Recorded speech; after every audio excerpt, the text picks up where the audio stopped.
Shalom Bapak Ibu Saudara, apa kabar? Saya berharap Bapak Ibu Saudara dalam keadaan baik, sehat, dan dalam penyertaan Tuhan. Ya, kita jumpa lagi dalam renungan harian. Saya berharap Bapak Ibu Saudara tidak bosan dengan materi yang akan kita bahas selama 1 tahun ke depan, yaitu menjadi murid. Otomatis namanya murid tidak akan pernah berhenti untuk belajar. Bahkan ada pepatah, jika seorang guru berhenti untuk belajar, baiklah ia juga berhenti untuk mengajar.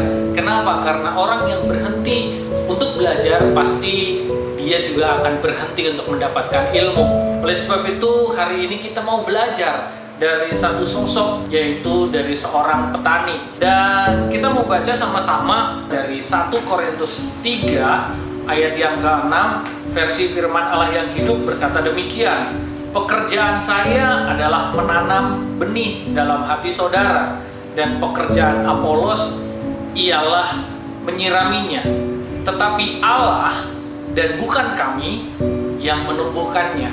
Nah, di sini saya mau mengambil titik poin di mana ternyata di sini ada sebuah kalimat, yaitu Allah dan bukan kami yang menumbuhkannya. Sesungguhnya pertumbuhan itu datangnya dari Tuhan. Oh iya, kita tentunya tahu bagaimana seorang petani begitu bekerja keras, mulai sejak mempersiapkan lahan, mencangkul, menggemburkan tanah, itu sudah pekerjaan yang keras. Demikian juga setelah tanahnya siap, ladangnya siap, mereka harus menabur. Setelah menabur, mereka tidak berhenti, mereka harus menyiram, mereka harus menjaga tanaman itu supaya tidak terganggu oleh hama, supaya tidak terganggu oleh gulma, dan merawat tanaman itu, memberi pupuk sedemikian rupa, dan itu adalah pekerjaan yang begitu melelahkan. Tetapi saya mau menarik sebuah poin yang penting, bahwa ternyata dari semua jerih lelah, semua kerja keras yang telah dilakukan oleh petani, ternyata petani tidak bisa memaksakan hasilnya. Saya teringat waktu dulu saya masih kecil, orang tua saya petani. Ada satu masa yang menjadi ingatan saya, di mana waktu itu kita semua di kampung berbondong-bondong tanam labu siam. Oh ya, waktu itu masih awal-awal labu siam dikenalkan di daerah kami, dan semua orang menanamnya. Dan tanah di tempat kami subur sehingga labu siam itu begitu melimpah, hasilnya begitu baik. Tetapi waktu itu karena begitu banyaknya panenan, harganya menjadi sangat murah. Kalau saya ingat waktu itu harganya cuma 50 perak 1 kilo.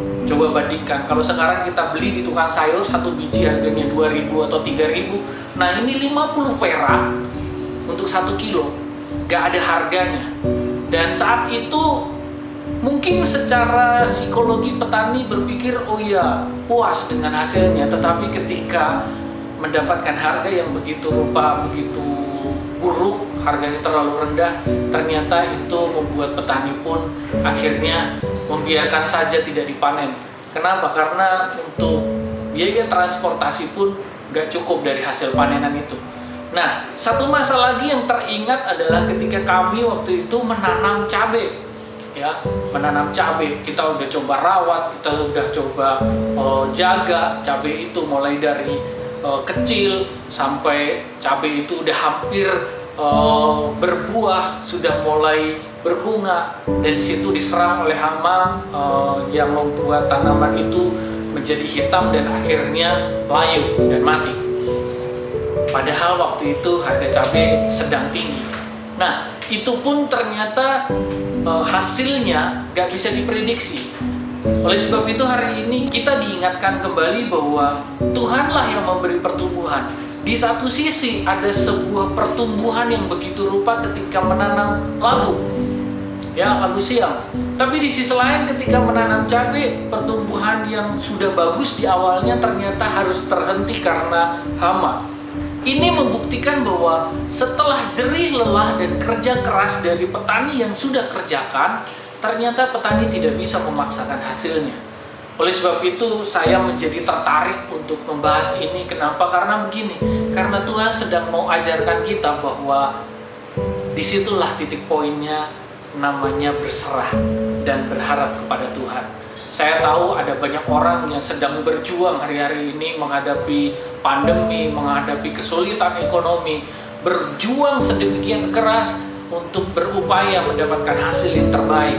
Tapi kalau hari ini mungkin Bapak, Ibu, Saudara semua sedang menghadapi hal-hal yang tidak seperti yang diharapkan, seperti waktu itu kami menanam cabai dan sudah hampir berbuah, tapi ternyata harus layu semua, harus kering semua dan tidak mendapatkan hasil apa-apa.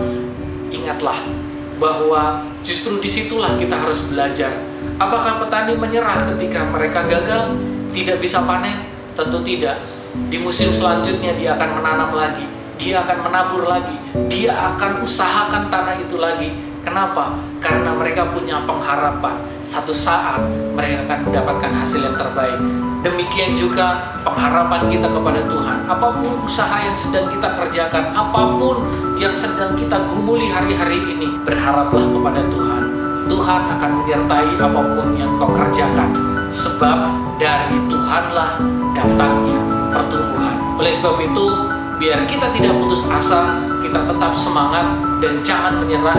Teruslah berharap kepada Tuhan. Tuhan Yesus memberkati.